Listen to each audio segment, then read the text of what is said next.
awards presenter something that's also in your future? Yes. Did you see that? Yeah. That's good. Oh, it's A+. Yeah, fantastic.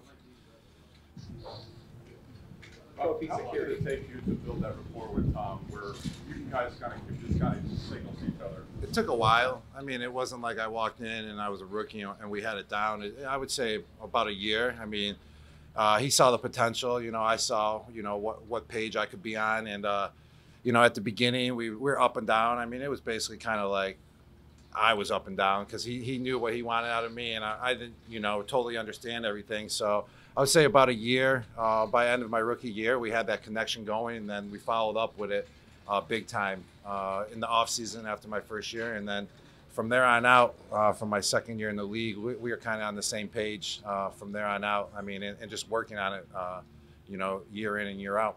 Have you developed your own signals for each other? No, I mean, our signals are basically basic for everyone. I mean, the ones that I got, everyone's got. So it's not like our own individual signals. So, I mean, it's just, I just know what he's going to, you know, signal over. And I know the signals, and everyone else does too. I read somewhere that you thought that he was being mean to you at first when you guys first got together. Yeah, he was. He was a meanie. Meanie pants. But it was basically, you know, just to get me on the same page, you know. I think he saw that potential that I had, and just get me going and everything, and get on the same communication, the same wavelength, so we can make some plays. Let him know what the expectations were and the attention to detail that he expects. Yes, exactly. The attention to detail is what, you know, I really didn't focus on. I was kind of a guy, you know, coming into the league like, oh, just throw me the ball. I'm running, I'm open. But I really didn't pay attention to the details, I would say. And just, you know, after my rookie year, I started noticing that, realized that. And still to this day, you know, details are super important, are big. Well, you were retired. I mean, you were enjoying retirement. You're doing really well, doing a lot of things. Tom talked you back into playing football. I talked to your dad. Yeah, you know, I think it was Tommy that got him back. My dad's still wondering who got me back into football. I keep it all a guess, so then everyone just throws guesses, and I just walk away like, man, always keeping everyone on their toes. Did you have any idea it would go this well, though, since you've been back? I mean, you look like you haven't at this point. I mean, obviously, I mean, we're always, you know, striving for success.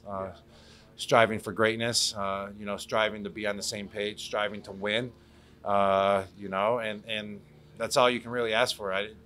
You know, it was kind of up there on how it was going to go. I kind of, some days it was like, man, it's going to go great. And some days like, man, it's not going to go great. But I just know that if you just keep on working, keep on going, day in, day out, that, you know, things are going to turn. Even if they're not going great, and if they are going great, and you just keep working too, things are gonna stay on the positive side. You've seen a lot of this Buffalo team already. How does that kind of help you, having that track record and that track record of success as you prepare for this group this Sunday? Yeah. We got a good team coming into town, big time, and we got to be ready. They play hard football. They play 4 quarters of football, and they bring it. They're going to be prepared. They're going to be coming mentally and physically. They're going to be bringing it. So we got to study up. We got to keep our preparation going like we have the last few weeks.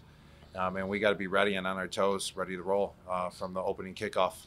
Tom said after the Falcons game, I hadn't heard him say this before about a team. He said, this is the most important game of our season. If that's not normal for him to say something like that, do you feel that? Do you feel that intensity a little bit more? I do feel that intensity for sure. I mean, we got a playoff team coming into our house. There's going to be a lot of pressure on the line, but like any other week, you know, we got to prepare like any other week. But they're a good team. They got a winning record.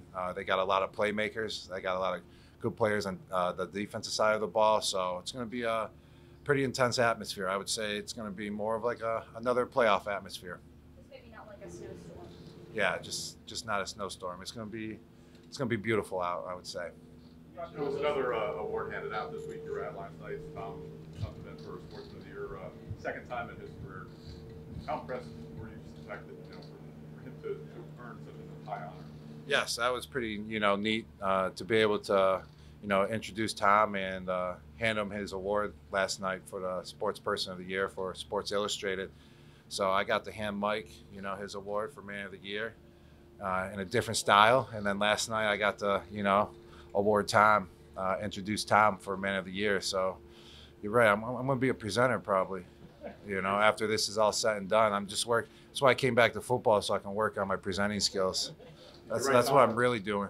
Did you write Tom's material last night? No, I didn't, But Tom, he had a good speech, and I think it played well off of my speech a little bit before while I was introducing him, which was good. But it was a cool little event. We got back in time to get ready for today's practice, but it's just incredible, just what he's done through his career, and he 100% deserves the award, and it was just an honor to be there and to be able to hand it to him. Some people would argue that you might deserve some awards for yourself, especially the way you've been playing in this second act of yours, post-retirement. Just trying to just do my best. Yeah, if I get an award, I get an award. Yeah. It's all about the 2 tutties, right? Yeah. That's my award. If I get tutties, that's my award. I don't need any other awards. Just tutties. Who came up with that? The abbreviation of that? It rolls out the tongue very easily, but who came up with that? Tom. I don't know. I just kind of started saying it like last year, and then it just started rolling. So I like it. Hey, Rob, I like it a lot. You've known Buffalo as an opponent twice a year most of your career. When you're not playing them, how much do the Bills mean to your family? Definitely. The Bills do mean a lot to my family and I. I mean, we grew up in Buffalo, 25 minutes from the stadium. I was a big Bills fan growing up. The Takeo Spikes, Eric Moulds, the Jim Kelly era. And whenever I was in the backyard playing football with my friends, with my brothers and I, you line up out wide. You're always pretending you were, the receiver that they had. If I was Moulds, that was always my favorite player. Or if you make a stop or a big hit, you're acting like you're Takeo Spikes. So, the history of the Buffalo Bills just goes way back with my family and I, from just playing in the backyard to watching the games. Thank you, Sean. Thank you, guys. And